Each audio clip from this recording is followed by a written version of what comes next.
Salut à tous, ce soir on va parler d'un article écrit par Edward Snowden sur les CBDC. Je suis tombé dessus un petit peu par hasard et je l'ai trouvé très intéressant parce que Edward Snowden il a toujours une vision qui est assez globale et il a une importance pour la vie privée qui est extrêmement importante. Donc l'idée dans cette vidéo c'est de vous parler un petit peu du fonctionnement des CBDC, voir globalement ce que c'est et voir ce que Edward Snowden en dit dans son article et comment il en parle. Donc les CBDC, ce sont les Central Bank Digital Currency. C'est une forme de monnaie fiduciaire émise, contrôlée et réglementée par une banque centrale d'un pays ou d'une zone monétaire. Edward Snowden, pour ceux qui ne le connaissent pas, c'est un lanceur d'alerte qui a travaillé à la NSA pendant de longues années et qui a fait fuiter tout un tas d'informations confidentielles. Alors au début de son article, il parle des CBDC et de leur utilisation à l'heure actuelle. Donc je vous ai trouvé une carte sur l'utilisation des CBDC à travers les différents pays dans le monde et leur niveau d'adoption. Donc vous avez en rose les pays qui ont lancé leur CBDC. Donc on a par exemple les Bahamas. Ensuite vous avez en vert clair ceux qui sont en train de faire des tests à différentes échelles. Par exemple on a la Chine où en décembre 2020 on a 5000 personnes dans le Shenzhen qui ont reçu l'équivalent de 30 dollars en yuan numérique par la Banque populaire de Chine. L'objectif derrière ça du gouvernement chinois, c'était de récolter un maximum de données sur les citoyens. Pékin, derrière cette idée, veut une utilisation internationale de sa monnaie et qu'il ne soit plus dépendant du dollar américain, car aujourd'hui ils ont des sanctions financières américaines très importantes et surtout ils ont une restriction au niveau du système de paiement SWIFT. On a actuellement 14 pays qui sont en pilote. On a également le Nigeria avec le lancement de l'INERA en octobre 2021. On voit qu'en France, on est plutôt sur du développement. On en est à peine à un stade qui est assez tôt par rapport à d'autres pays. Donc maintenant, on va reprendre un petit peu l'article d'Edward Snowden et il va nous parler de l'histoire en fait des monnaies. Et surtout, ce qu'il nous explique, c'est que les CBDC, ce ne sont pas un dollar numérique. Comme actuellement, la majorité des dollars sont déjà numériques. Ce sont ni plus ni moins que des entrées dans une base de données et non un papier dans votre portefeuille. La majorité de l'argent qui circule actuellement sur la planète, c'est ni plus ni moins qu'une écriture comptable. Ce n'est pas un papier que vous avez et que vous pouvez troquer. Et les CBDC, donc les crypto-monnaies de banque, ce ne sont pas une adoption de la crypto-monnaie au niveau de l'État. En tout cas, pas sous la forme des crypto-monnaies comme les personnes l'utilisent actuellement, comme le Bitcoin ou l'Ethereum. Par contre, les CBDC, et là je vous cite exactement ces termes, c'est un jumeau maléfique qui est créé pour refuser à ses utilisateurs la propriété fondamentale de leur argent et pour installer l'État au centre de chaque transaction. Donc, une fois qu'il a bien défini ce que sont les CBDC, il explique l'histoire de la monnaie et la dévalorisation de celle-ci dans le temps, jusqu'à l'avènement des billets qui étaient au début échangeables contre leur montant en métaux précieux. Et ça, pour ceux qui ont fait un petit peu d'économie, qui ont vu comment ça s'est développé, en août 1971, on a Richard Nixon qui annonçait la fin de la convertibilité du dollar en or. C'est-à-dire que si vous veniez avec vos billets en dollars et que vous demandiez de l'or à la banque pour avoir son équivalent, eh ben vous n'avez plus la possibilité de le faire depuis 1971. Ensuite, on a une seconde problématique qui est apparue avec le numérique. C'est-à-dire que votre compte en banque, c'est une créance de la banque et si vous voulez récupérer sous forme de papier, il vous faudra patienter plusieurs jours. Si vous avez déjà essayé de retirer des sommes de quelques milliers d'euros en liquide, donc en version papier dans votre banque, souvent on vous dit de repasser 4 jours, 5 jours après parce qu'ils sont obligés de commander ces papiers. Parce qu'ils n'en ont plus aujourd'hui, ils n'en ont plus dans leur coffre. Alors quel avantage va avoir des billets avec de l'argent numérique? Le gros avantage, c'est que vous allez pouvoir utiliser les billets comme vous le souhaitez. Il n'y a pas de traçage qui est possible. Et vous pouvez même l'utiliser quand il n'y a pas de courant.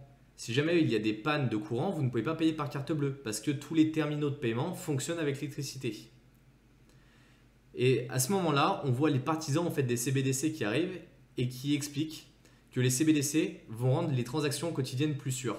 On n'a plus de risque de faux billets. Parce qu'effectivement, si vous avez déjà vendu des affaires en liquide sur le Bon Coin et autres, eh ben, on a toujours cette crainte d'avoir reçu un faux billet et que lorsqu'on l'apporte à la banque pour le faire créditer sur notre compte, eh ben, on ne puisse pas l'utiliser parce que c'est un faux. Et ils expliquent également que les CBDC vont permettre de taxer plus facilement parce qu'il n'y aura pas de possibilité de cacher de l'argent au gouvernement. Mais ce qu'il faut bien comprendre, c'est qu'en fait, les personnes qui cachent de l'argent au gouvernement, elles trouveront toujours d'autres solutions en fait pour le faire. Et ça, c'est pas un avantage. Parce qu'aujourd'hui, les crypto-monnaies comme le Bitcoin ont des blockchains qui sont totalement transparentes. Donc oui, c'est pseudonyme, c'est difficile d'attribuer une adresse à une personne réelle, mais ça n'empêche pas qu'il est possible de tracer l'échange des éléments. Et le gros problème que voit Edward Snowden en fait derrière tout ça, c'est surtout la surveillance de masse du gouvernement. C'est-à-dire qu'il a la possibilité de voir l'intégralité de vos transactions, savoir exactement ce que vous avez acheté, quand vous l'avez acheté et pourquoi vous l'avez acheté. Par exemple, si demain vous recevez votre salaire, vous retirez 500, 600 euros en liquide et vous allez faire toutes vos courses du mois avec, le gouvernement n'a aucune idée de ce que vous avez acheté dans vos courses. Par contre, si demain vous allez avec votre carte bleue et que vous dépensez pour 500, 600 euros dans de l'alcool, dans des drogues ou autre, eh ben, le gouvernement sait exactement ce que vous avez acheté. Et donc, il peut assouvir en fait cette surveillance de masse. Actuellement, ce qu'il explique dans le bas de son article, c'est que les États n'aiment pas forcément les crypto-monnaies. Ils considèrent le Bitcoin et l'Ethereum comme des crypto-monnaies qui sont décentralisées et qui offrent une protection égale à tous les utilisateurs sans privilèges spéciaux pour l'État. Et ça, ils n'arrivent pas à le comprendre. Pour eux, l'État doit toujours avoir le privilège de la monnaie et doivent pouvoir faire ce qu'ils veulent et pouvoir avantager les personnes qui souhaitent. Et pour l'État, c'est totalement inacceptable, car les crypto-monnaies comme le Bitcoin et Ethereum permettent la possibilité de stocker, de déplacer une valeur vérifiable indépendamment de l'approbation de l'État. C'est-à-dire que si demain vous avez envie d'envoyer 3 bitcoins à votre ami qui est à l'autre bout de la planète, eh ben, ils ne peuvent pas vous en empêcher. Et ça, c'est vraiment une grosse problématique. Ils le verront passer, mais ils ne pourront pas vous empêcher. Et ça les dérange. Et ils estiment que sans l'État, le marché va se transformer inévitablement en tripots illégaux et en repères où règne la fraude fiscale, le trafic de drogue et le trafic d'armes. Ce qui est assez drôle, c'est qu'en fait, on a le Bureau du financement du terrorisme et des crimes financiers du département du Trésor américain, donc quand même une institution qui est réglementée, qui fait foi et qui est une institution d'État, qui, lors de sa séance 1241, où il parlait justement du blanchiment d'argent et du combat du financement du terrorisme, ils expliquent que bien que les monnaies virtuelles soient utilisées pour des transactions illicites, le volume est faible par rapport au volume d'activités illicites réalisées par le biais des services financiers traditionnels. Donc on voit que même eux sont en train de se mordre la queue au niveau de l'État. Ils sont en train de comprendre que les crypto-monnaies ne servent pas à financer le terrorisme, qu'aujourd'hui c'est le dollar américain qui sert majoritairement à financer les activités illicites. Pour finir son article, Edward Snowden il pense que les USA n'ont pas besoin de CBDC. Il estime que le système bancaire commercial est assez robuste et que les institutions, elles manipulent déjà assez de chiffres, elles ne manipulent plus d'argent. Et il prend l'exemple d'un agent de sécurité qui travaille dans une banque. Il dit que l'agent de sécurité, à l'heure actuelle, il ne sert plus bien à grand chose, il est assez vieux, il est un petit peu croulant, et donc à force de ne rien faire, il prend du poids. Pour arriver à finir ses fins de mois correctement, il a un deuxième boulot, le premier en tant qu'agent de sécurité dans la banque et le second dans une station-service. Alors, quelles peuvent avoir une utilité les CBDC pour lui? Si on prend son cas spécifique, donc on a dit qu'il prenait du poids parce qu'il a un métier qui est plutôt sédentaire à la banque et il a une compagnie d'assurance privée qui lui a dit de réduire sa consommation de sucre parce que pour des raisons de santé. Donc si on utilise des CBDC, si cette personne se retrouve à devoir utiliser des CBDC, on va prendre un premier cas d'usage. Par exemple, il va essayer d'acheter des bonbons lorsqu'il va aller dans une épicerie, que ce soit pour lui ou par exemple pour un de ses enfants. Et ce qui va se passer, c'est qu'au moment de payer, eh ben, il ne voudra pas payer, il ne pourra pas payer parce que l'État lui aura bloqué les achats de sucreries par exemple avec ses CBDC. Et on peut prendre le second cas où cette fois-ci, il reçoit un pourboire à la station-service dans laquelle il travaille. Si jamais ce pourboire provient d'un trafic de drogue ou il est assimilé à un don à une association dans un pays étranger qui est jugé hostile à la politique étrangère américaine, et ben les titres vont être gelés. Comment est-ce qu'il va pouvoir les récupérer? Comment ça va se passer? Et une fois arrivé à sa retraite, est-ce qu'il aura amassé assez d'argent? Est-ce qu'il peut compter sur la bienveillance de l'État? Donc finalement, on voit que le CBDC, ça lève tout un tas de questions et tout un tas de problématiques. Ça peut aider effectivement à bloquer le financement du terrorisme et autres parce qu'on a une traçabilité qui est plus importante. On n'a pas de pertes comme on peut l'avoir actuellement avec le Panama ou les Seychelles ou les îles Caïmans. Par contre, on a une surveillance de masse. Et la question que j'ai envie de vous poser, c'est est-ce que vous êtes prêt demain à ce que l'État vous interdise certains achats parce qu'ils ne sont pas raccords avec certaines de vos informations? Est-ce que vous voulez qu'ils vous bloquent totalement vos comptes? Est-ce que vous voulez vous retrouver dans cette impasse?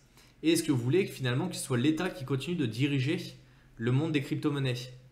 Personnellement, j'ai un avis assez tranché en fait sur le sujet. Je ne vois pas forcément d'un bon œil les CBDC.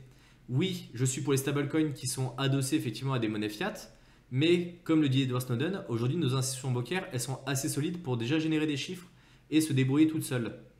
Donc on a besoin d'un système bancaire alternatif avec les crypto-monnaies, mais ça va devenir difficilement des outils qui sont utilisables au quotidien pour acheter une baguette de pain. Quoi que ça pourrait le devenir. Et j'aimerais bien effectivement qu'on garde ce pouvoir en tant que peuple pour pouvoir faire nos achats quand on le souhaite, transférer de la valeur sans qu'on soit obligé de repasser par un intermédiaire comme on est avec le système bancaire actuellement. Voilà, si ça vous intéresse que je lise des articles comme ça de temps en temps et que je vous fasse des résumés, n'hésitez pas à me le dire. En tout cas, vous pouvez retrouver l'article en entier dans la description. Je vous ai mis le lien pour que vous puissiez aller le lire. Il y a une version en anglais, il y a une traduction également qui a été faite en français sur un des blogs. J'ai plus le nom en tête, mais la traduction est assez bien faite. Donc n'hésitez pas si vous avez des difficultés avec l'anglais. Mettez un pouce bleu, abonnez-vous à notre chaîne YouTube et on se retrouve à la prochaine. Salut!